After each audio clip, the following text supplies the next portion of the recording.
Welcome to the show. My guest tonight, Russell Broom. Hi.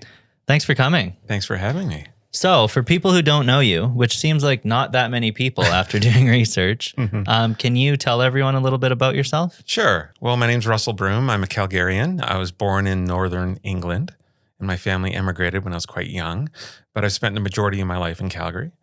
And I started out as a guitar player when I was a kid, teaching guitar when I was 14 at a little place called Studio 9 School of Music in Lake Bonavista.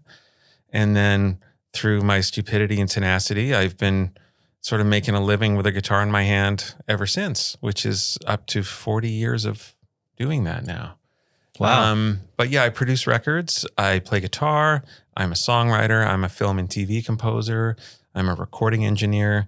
And I've won, I guess, lots of awards for doing all those different things, from JUNO awards to WCMA awards to SOCAN awards to AMPIA awards and things like that. So I've been really lucky, and I work with a lot of different artists. I'm genre fluid, I like to call it, because I don't specifically work in one sound or one genre of music.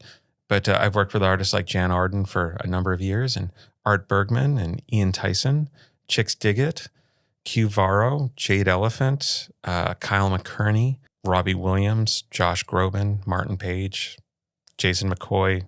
Lots of different people. That's amazing. Thank you for coming. Thanks for having me. I didn't realize until I was doing my research that everyone I've spoken to in the music industry almost has worked with you. Mm-hmm. And all of my guests except one you've worked with, which is amazing. It was a lot of research, a lot more than neat. I thought. Yeah. Okay. Do you feel like you're part of the DNA of Calgary, the Calgary music scene, as much as people think you're part of the DNA of it? I don't know. I think Calgary is part of my musical DNA rather than me contributing to it. It's been a place I've always had a lot of sort of love and hate with. And that kind of tension always in my history creates interesting art and interesting people. And I've found that Calgary is off the grid enough that a lot of artists develop on their own without a lot of outside influence. Where a place like Toronto, Los Angeles, Nashville, when people are ambitious and they get in those sort of communities, there's a lot of people with a lot of opinions that want to help shape them into something they can monetize. And in Calgary, it's big enough and small enough that people can kind of grow in their own way. So I've always been impressed, enamored, and inspired by a lot of local artists that maybe don't even show up on the radar because they may not have the ambition level to leave or to go outside of this community. But the level of talent and ability is on par with anything I ever saw touring all over the world and being exposed to all the great artists and musicians. You know, we have a lot here. They're just not always as developed or as business savvy or as successful in the sort of mainstream musical way. But that part of Calgary, sort of the uniqueness and the eccentricity is definitely part of my DNA. And I'm really proud to be a part of the community and lucky to work with a lot of people here. So what pulled you into music originally, and what was the Calgary scene like at that time? I was a sad, young, lonely kid. And, being a family that emigrated from the UK and all of my extended family were still there, we were the only sort of unit to leave. So it was myself and my parents and my two older siblings. Feeling, not really a part or fitting in, or feeling a part of the community easily, and not having a lot of extended family to sort of reach for and get advice and mentorship and such from. And my father traveled a lot. He was a ship's engineer when we lived in the UK, and then worked for an oil company here and was gone 2 weeks of every month. So I was just kind of a lonely, isolated kid. And my older siblings were really into music and they had guitars. And I would just kind of borrow them. And then eventually I got my own. And it was just one of those things that I fell in love with it. And it became this vehicle for me to put all my emotional BS and overdramatic, pubescent crap into something that was viable and fun. And music was something that I've always had a strong connection to. And I don't know why. It's just one of those things that when I heard it, it made me feel things. It made me feel a connection to the world as a whole that my community and the people around me didn't really seem to do.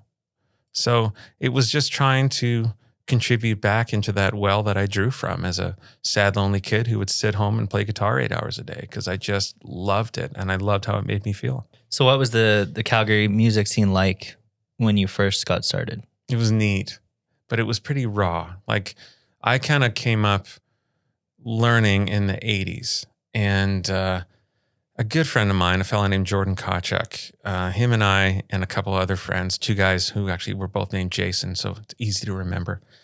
We had a band in junior high called the Outcasts, and we ended up playing like at community halls and stuff like that. But we all had older siblings, and Jordan's older siblings and their friends in particular thought it would be a good way to make some extra cash to rent out a community hall, charge kids $5 to come, and then our band would play.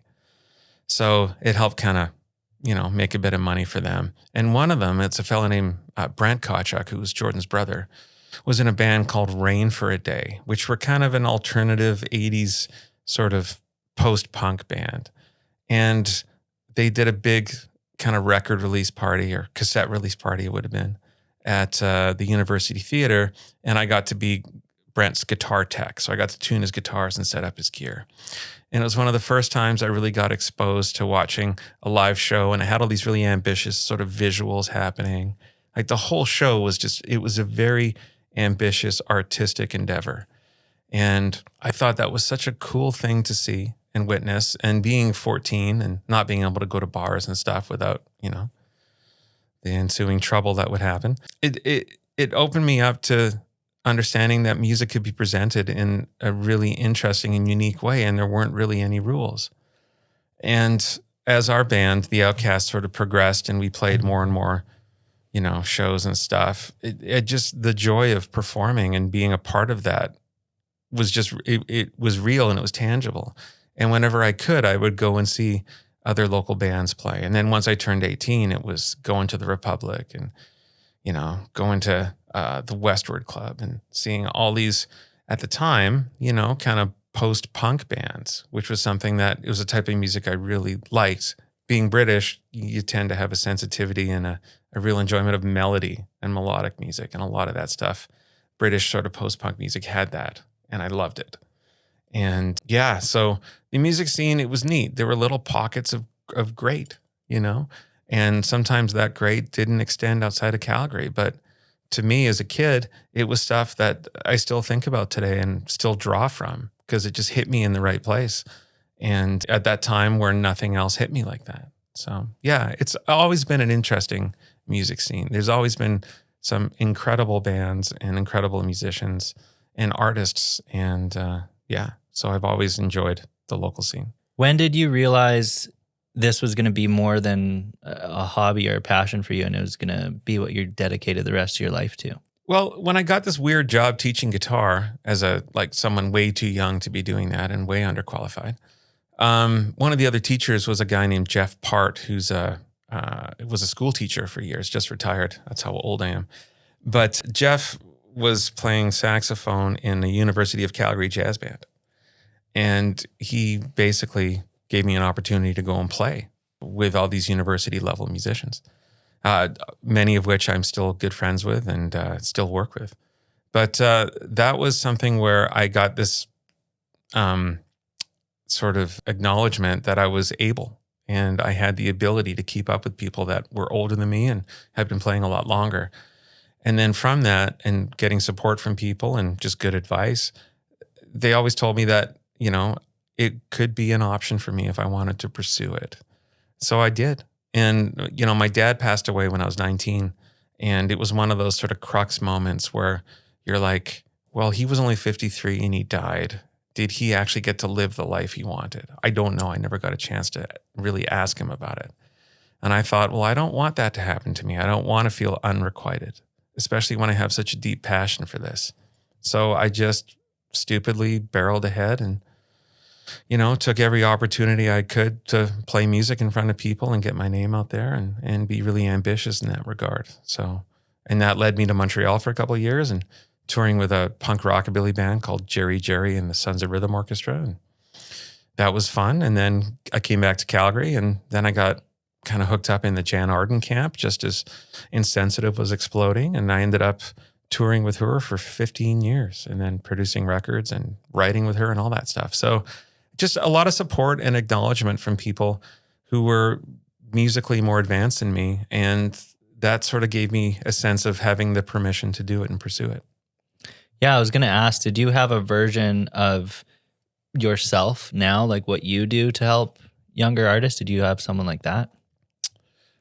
Sorry, one more time. Did you have a kind of mentor, what you do for people? Not specifically. A few people. A lot of it out of spite. I didn't learn to play guitar the traditional way. So when I would go for lessons and stuff, usually how I wanted to do things didn't always go over well with the people that were trying to teach me. And it was more of a naivete and a level of assholishness that I had. But I just always wanted to play music that felt authentic to me. And I didn't ever want to be a parrot. I didn't want to copy what other people were doing and then just sort of execute something that I learned. I always wanted to create. And that tended to not work a lot with how guitar was taught. So yeah, I had mentors that, out of anger, I went deeper into trying to find my voice rather than following their direction.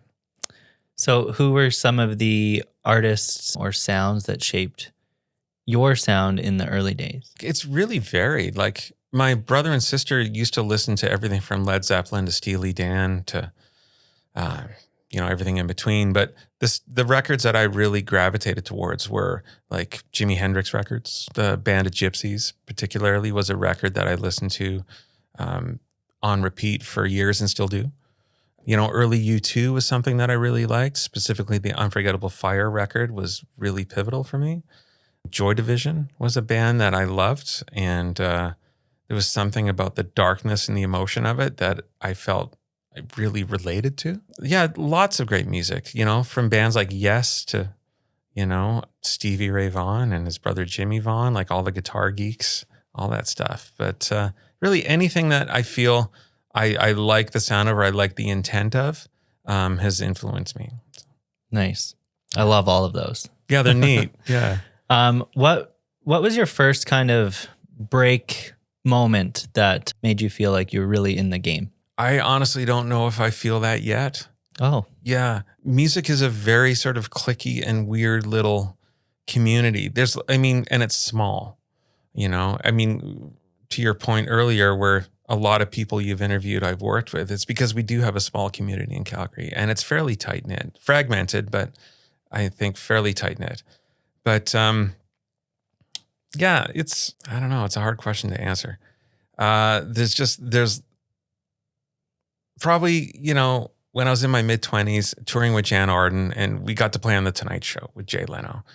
And I remember flying home and then probably the day after going to the Ship and Anchor and having a beer, which is what I've been doing since it opened practically. And just kind of feeling like I did something really interesting today that was like a bucket list sort of thing. But then in typical Calgary fashion, I didn't really tell anyone about it or talk about it too much because people would think you're just a different kind of jerk for bragging about something like that. But little moments like that where people I was working with had these great opportunities in front of large amounts of people and I got to be a part of it. And that was always really cool. Yeah. There's probably a lot that maybe doesn't feel as big to you now, but at the time felt really big. I mean, Jay Leno, that's a big moment, I think. Yeah, it was cool. Yeah. And he was really nice. And it was fun. It was like a 3-day trip to go and play for 4 minutes. Yeah. Right? Which is what the music business tends to be. You also won the JUNO for Songwriter of the Year. Mm-hmm. And so what did that mean to you? Was that around the same time? That was in 2002. And that's funny because, Jan and I, it was with Jan Arden, and we got the award for 2 songs, and one of those I co-wrote. So we were up against Sarah Harmer, Rufus Wainwright, Ron Sexsmith, and Leonard Cohen. So I was like, we're not going to win, so I didn't go. Oh, really? Plus, I'd just gotten home from a tour and I was working with a band. There used to be a band called the Moffats that were like a group of extremely talented young kids.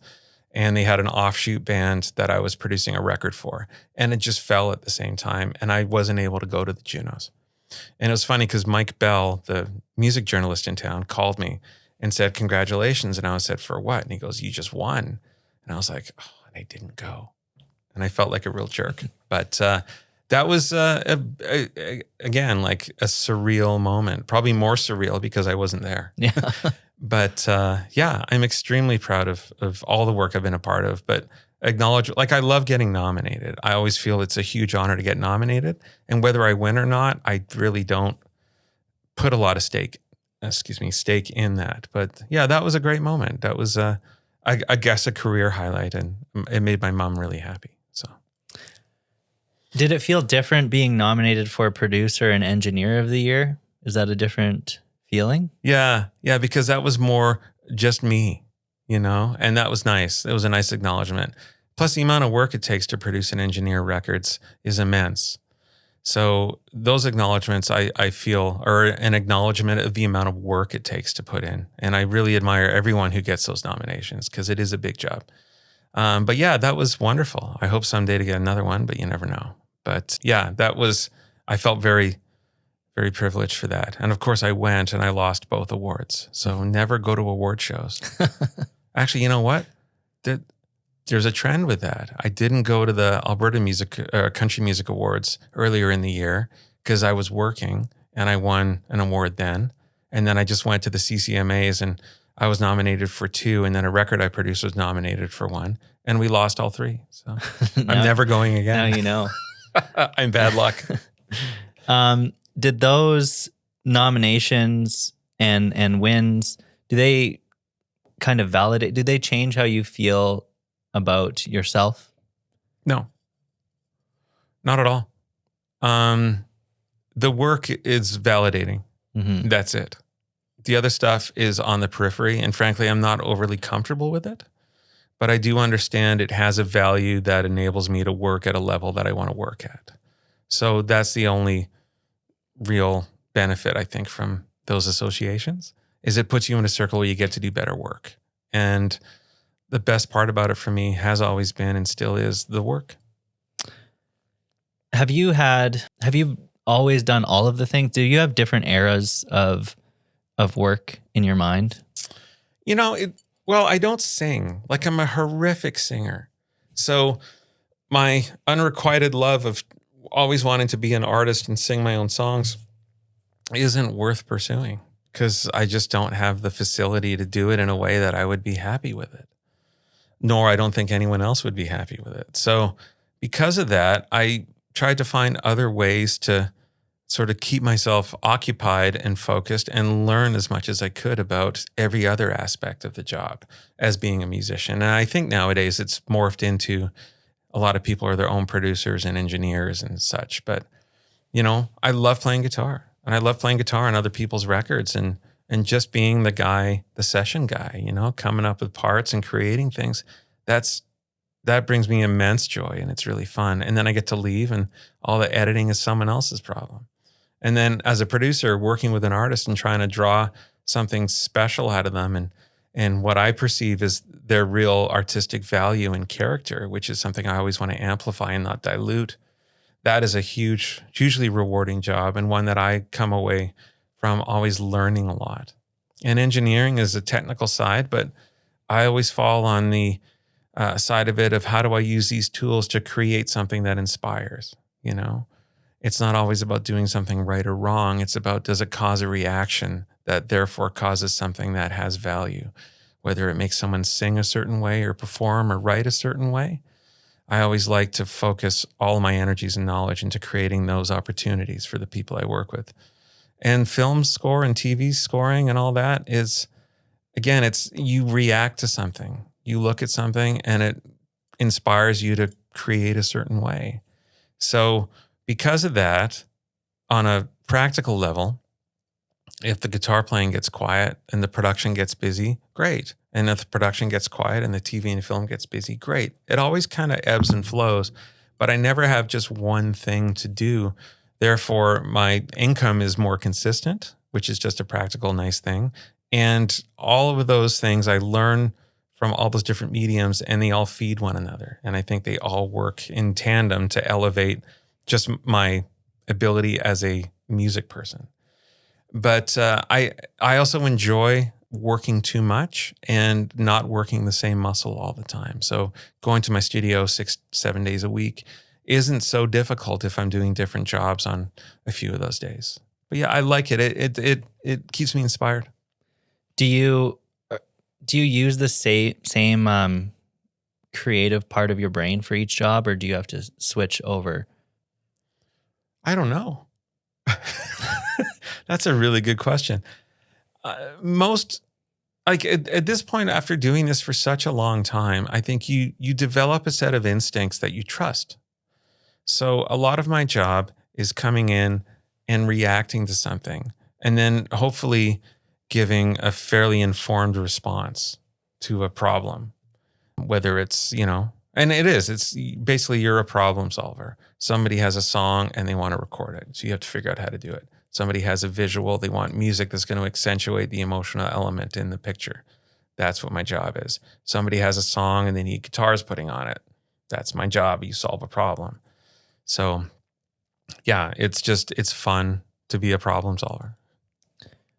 What is the most kind of high profile song or project you've worked on? And then what is one that you feel doesn't get enough recognition, but you're kind of really passionate about? Well, most of the stuff I've done with Jan has done quite well. We had a few number one singles with a song called Where No One Knows Me, which is a song I'm really proud of, and a song called Sleepless that we wrote together that I'm really proud of.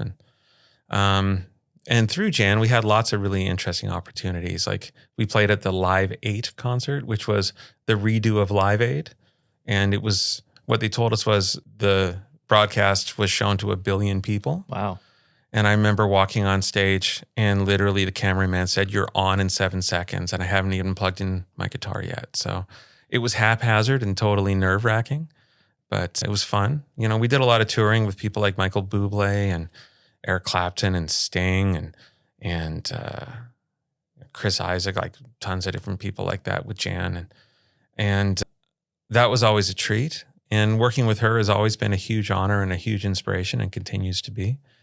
Art Bergman was someone who was a hero of mine when I was a kid, and he was an absolute musical genius. And to have the opportunity to produce a couple records with him was a true honor and felt like a real musical highlight. And working with Ian Tyson felt like a big deal because my dad was a huge Ian Tyson fan, and he never got to see me really do anything significant musically. So I felt like having the opportunity to work with Ian was a bit of a full circle moment in that regard. And his music was kind of in my DNA, although as a kid, you're like, I hated my dad's music, including Ian at the time. But when I had the opportunity to play with him, it was surprising how many of the songs I knew already. Yeah. Just because my dad exposed me to them. But the profile stuff, yeah, I mean, I played guitar on a guy named Martin Page's record, and he licensed 2 of the tracks one to Josh Groban and one to Robbie Williams, and they kept all the parts that all the musicians played and then put the new vocals on. And then I got a check for playing on a Robbie Williams record, which my wife, who was British, was extremely impressed by in the early days of our relationship, which was nice. But that was an honor, these weird little side things that happen. And yeah, like I guess that is a profile of working with people that are well known. Touring with Bob Dylan with Jan was a trip because every night we go and watch him play. And then, touring in the States with Jan Arden, where Ron Sexsmith was our opening act. We would, again, every night we'd go and watch him play because we just loved what he did. So yeah, I've been lucky. I've been exposed to a lot of really neat stuff, and I'm friends with people who I've admired for years, and they can be mentors to me or people I ask advice from. And I feel really fortunate to be able to reach out to people at the level that I never thought I would be associated with and call them friends and acquaintances. So yeah, knock on wood.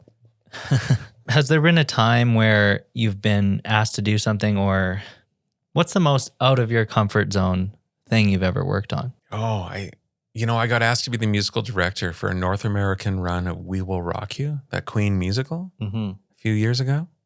just before COVID, actually. And musical theater is, with all due respect to it, it's not my thing. I don't enjoy it, unfortunately. It was an opportunity though, because they wanted to have it staged.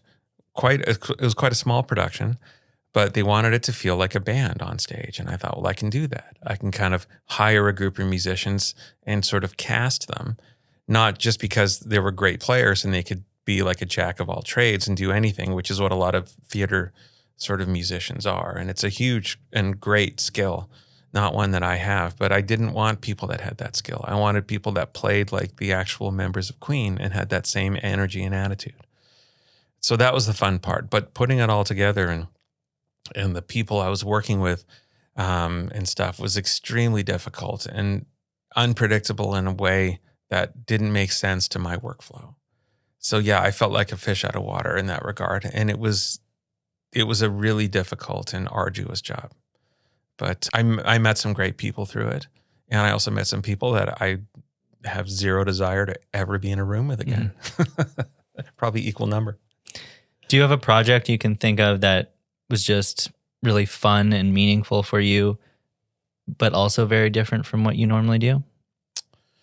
Well, honestly, playing on country records, and because it's not really in my wheelhouse, country music isn't something that I've always gravitated towards, but I work in it a lot and I enjoy the work and I enjoy working on the music. But when I go home, I don't listen to it. I listen to everything but. I've seen heard a lot of good, really good songs that you've worked on in country. So that surprises me. Yeah. Well, a good song, I think, is ideally a genre-less. Mm-hmm. But yeah, like I'm lucky I work with people that I really admire, and that's just the lane they're in. And I can work in that lane, like Kyle McCurney specifically. He's the most talented guy I've ever worked with. And his writing ability and his honesty and authenticity I think it's too much sometimes for people, but I wouldn't ever ask him to dilute it or dumb it down. He's great. He's brilliant. And a lot of those songs, yeah, they're great. Yeah, they're great songs. And they just happen to sound a certain way, Someone I talked to the other day said you're definitely one of the best guitarists in Canada. Oh, gosh. I don't know about that, but that's kind of them. Definitely, they said. That's sweet. Canada has great guitar players, though. Like Keith Scott, who plays for Bryan Adams, like he's the best of the best. People like Colin Cripps with Blue Rodeo, Ariel Posen, who's out there, representing Canada as one of the best up-and-coming guitar players on the planet, Joey Landreth. Even in town, there's, Barry Mason and Mitch Brady from Jade Elephant and Marcus Trummer and Matt McKay. Like there's world-class guitar players here and young ones too. Yeah, I'm just trying to keep up, man, and stay relevant. How much do you take from when you see them or even up-and-coming guitarists? Do you take some of that and incorporate it into your sound still? I don't steal anything from them and incorporate it in my sound. It's more the joy and the energy that I get from what they're doing that I want to poach. Yeah. We all have different ways of playing the instrument. And I think to stay authentic, you have to find something that works for you and mine it rather than just always be chopping and changing. Being a chameleon can be, I don't enjoy that. I've gone through a period of doing that because you're insecure and you're trying to find your way, but I don't find it's artistically all that rewarding to sort of get a cookie for pretending to be someone else.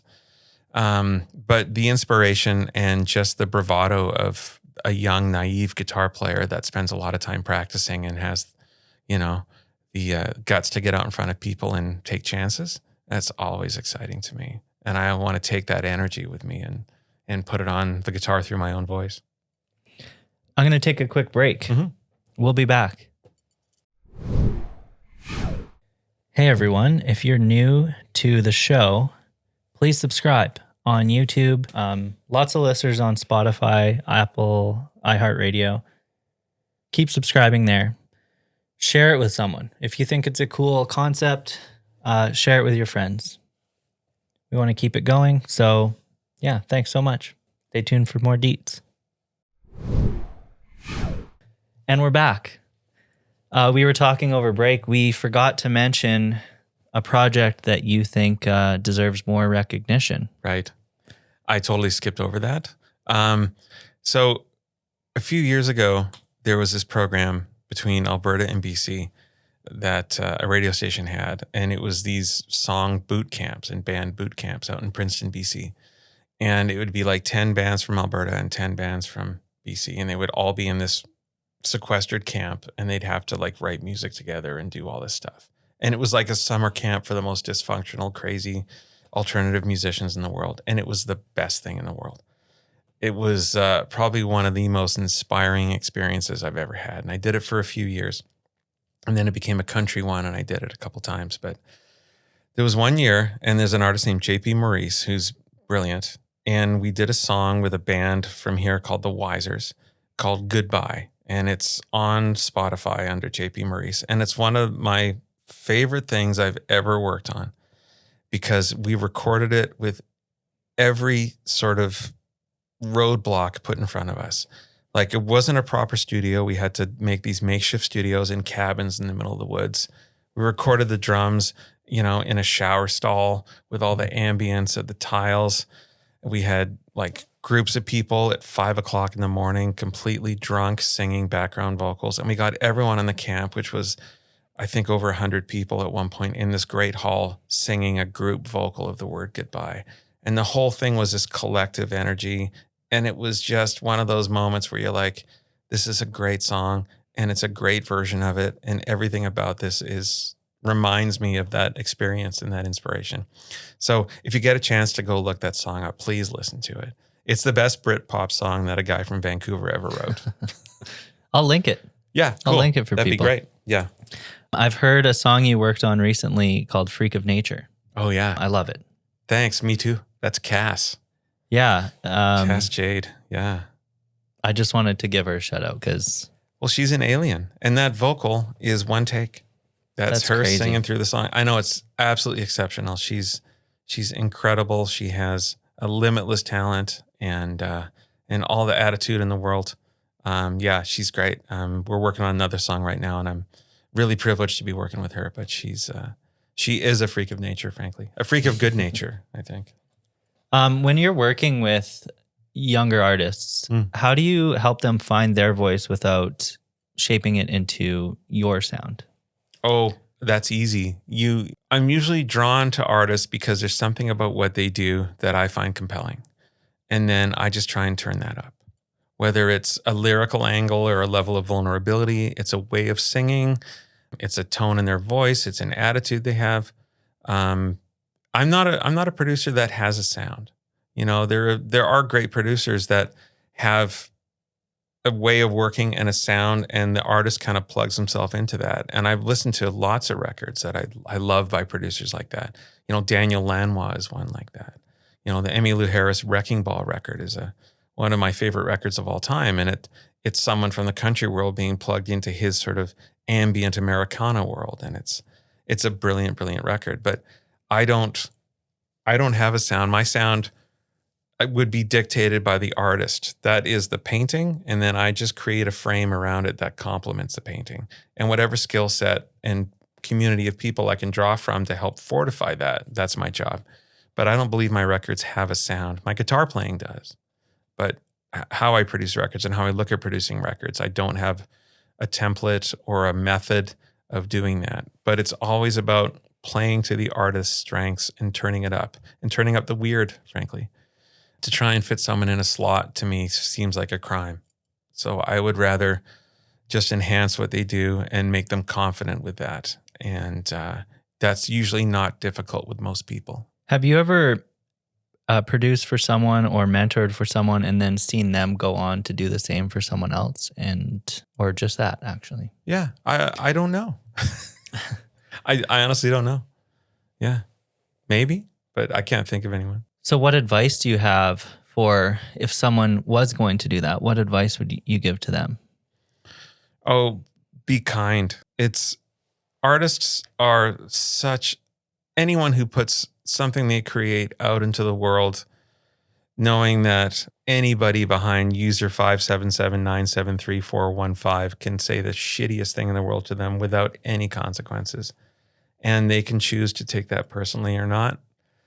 That is a braver person than most. So I think any artist that people have in their lives, advice to people around artists is to support and be a resource for them, knowing that they're putting themselves on the line every day. And with every artist that is bold enough to do it, just do it louder. And, one of my main mantras is what other people think of me is none of my business. Like, I don't care. It doesn't matter. It should have no bearing on what I create, what other people think of it. If people like it and it's consumed and it has a resonance of people, great. If someone doesn't like it and wants to say something shitty about it, great. I'd rather get a reaction than nothing. I'd love a 1-star or a 5-star review. 2 to 4, don't want to hear about it. Don't care. What's your opinion on people thinking they have to leave Calgary to make it? It's part of the process. And sadly, I don't think we've built enough music infrastructure here to sustain a lot of career artists that haven't achieved something elsewhere and then come back. Jan Arden is an exception to the rule. She's an exception to every rule, frankly. I don't think there's a more unique or interesting or successful Renaissance person in our midst. And the fact that you see people online talking about her being a has-been and garbage like that is like the most uninformed and ignorant comment I could ever read about a human being. But that's just my rant for the day. Aren't you about to tour? We are. Yeah, we're doing a Christmas tour again, but I'm not here to plug that. That's fine. But, I think, just remind me of the question one more time. The pressure to leave Calgary to make it. Pressure to leave Calgary, yeah. I think it's valuable to leave Calgary for a time because you get perspective of how you fit into the greater world musically and artistically. And it's a relationship business. And a lot of industry and a lot of people that can contribute to your career don't live in Calgary. Mm-hmm. But having Calgary as a home base and a creative place for you, yeah. I mean, we make world-class records here with the musicians and the studios we have here. You don't have to go to other places to do stuff. And Calgary is becoming a bit more of a destination in that regard. But as far as an artist making it on a bigger level, I think it does require some time spent outside of here, and unfortunately, in order to network yourself into those circles that can actually see your talent and can put you into those pipelines that can amplify you.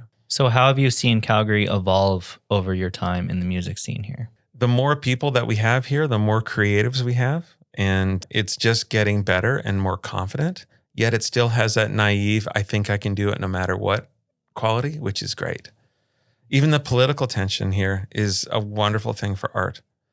You have to fight for it, Art has to have intent for it to cut through, People are going through so many difficult things every day. Art is a way of speaking for people that maybe can't articulate those feelings, or they feel alone in those things like I did as a kid. And music is a way of connecting. And Calgary is just becoming, it's always been a unique place. I think of Calgary as a town. It doesn't feel like a city to me, regardless of what the traffic is like. It still feels like a big town. And I think it's such a unique place. And artists have developed on their own. And we have a voice, We have a culture here that has grown into having artists of world-class value. And yeah, I think Calgary is a great place to be an artist right now, better than it's ever been. So what inspires you to keep creating, keep things fresh?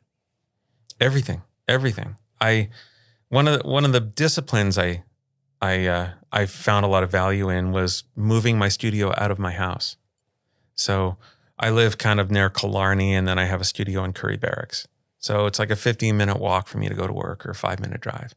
And I don't have guitars at my house. The only thing that sort of says there's a musician living in our home are the guitar picks in the dryer in the lint trap. But other than that, I kind of separate my home life from my work life, and it makes me really hungry to go to work every day. So that's been a really great thing to keep me inspired, was just that separation and finding a way to sort of tease that hunger of wanting to go to work. And then it's way more gratifying when I get there and do it. Has your definition of success on a project changed over the years? What do you feel like is success on something? if it's honest, if a project is like success on a promotional, fiscal, exposure level, there are so many variables. Like a hit record is a hole in one for anybody. So I don't put a huge amount of stake in that, in the luck element that comes with that. But I always put a lot of value in creating something that the artist is proud of.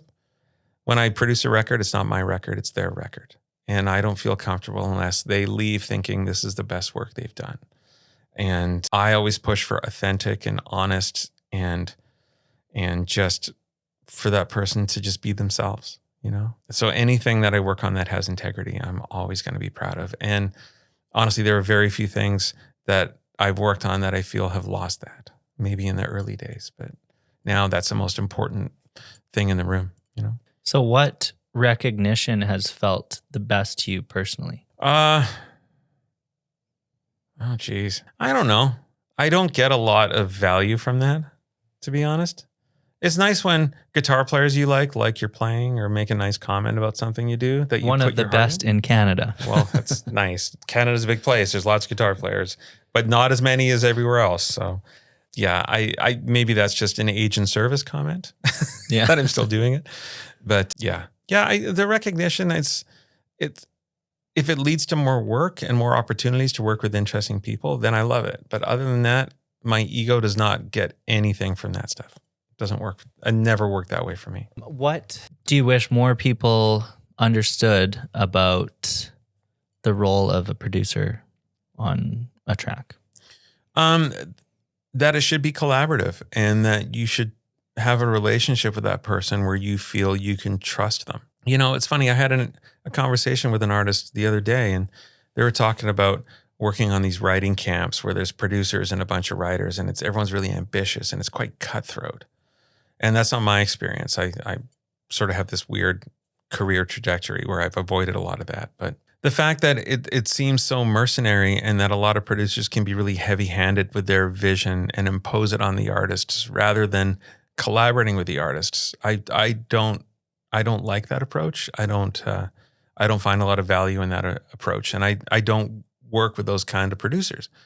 So I think it's so important to have a collaborative relationship with an artist. And an artist, I think it serves them best to have a collaborative relationship with a producer who is willing to inspire them to do their best work. What part of your story would you want etched in the Calgary Music Hall of Fame? Oh, that I stuck around.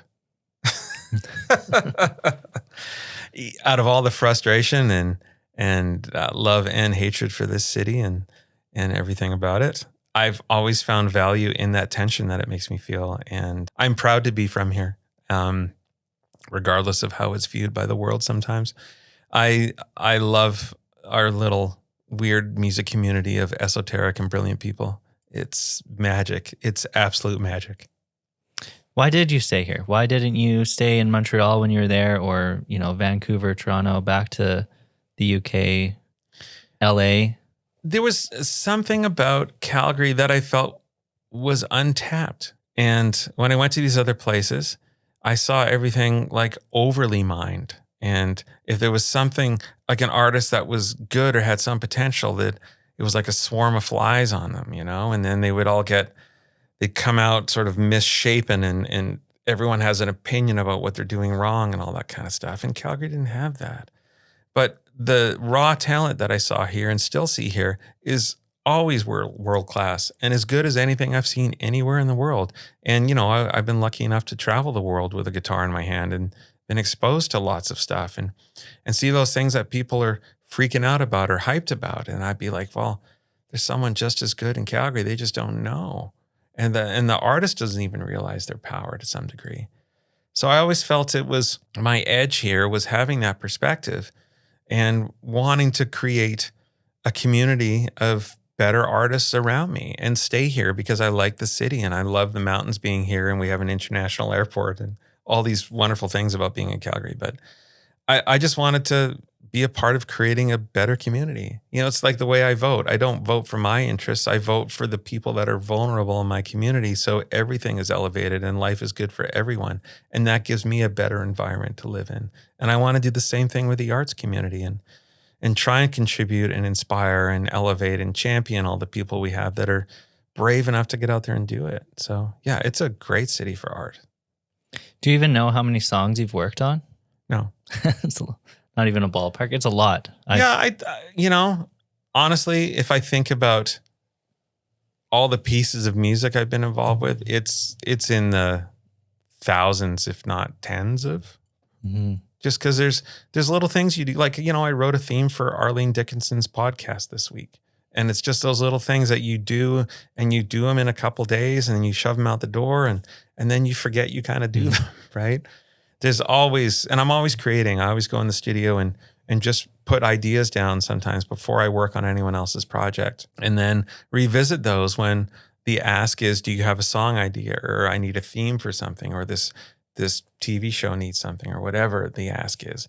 You just try and amass a bunch of pieces of music. But yeah, it's thousands easily. Yeah. I remembered actually just now, earlier today, I have something in my studio. Okay. It's this magazine with you on the cover. Yeah. I'm here with magazine. Yeah. I was doing some work in the studio, and I thought, there you go, Russell Broom. I have a picture of you in my studio already. That's creepy. At least it's not on a dartboard or at the bottom of a bird cage, but could be. Can you sign this for me? I have the other side signed. Oh, well then I will. Yeah. Jimmy Bear. Yeah, the pool player. Yeah. Yeah. So yeah, sure. Thanks. Yeah, no worries. We can do it after, but Sounds good. It's in here. Okay. Neat. I taught Jill gave this to me. I met her at a SIF event, and she gave me some magazines. Oh yeah, she's a character. And she is a character. And she said she was so appreciative of you being on the cover. It was a great moment for her. Oh, it was. I'm always flattered to be asked to be a part of anything. You asking me to do this I take it seriously, and I feel very fortunate. So thank you for having me. Thanks for coming. You're a legend. So, well, I don't know. That sounds like bullshit to me, but. That's all I have. Okay. Cool. Do you have anything you want to add? Any message for people out there? Gosh, no. I don't like giving messages. I don't feel I have the authority.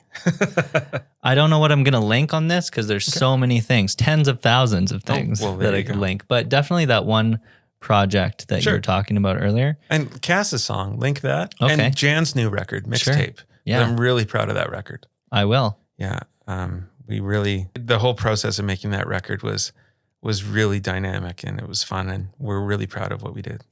I know you're not plugging the tour, but what kind of tour is it? Oh, the one coming up with Jan, the Christmas tour in Ontario? Yeah. Yeah, it's about a month of dates doing all of her Christmas material. Nice. So I didn't tour with Jan for 16 years, and then this spring was the first time I'd been on the road with her since 2009. So it was fun. It was interesting to get back into doing that. That's awesome. Yeah. That's it. So thanks for coming. Thank you so much. Really appreciate meeting you, Jeff. You too. Yeah. I just take these off and it ends. Perfect. Done. Thanks, man. Thanks for having me. Thanks for coming.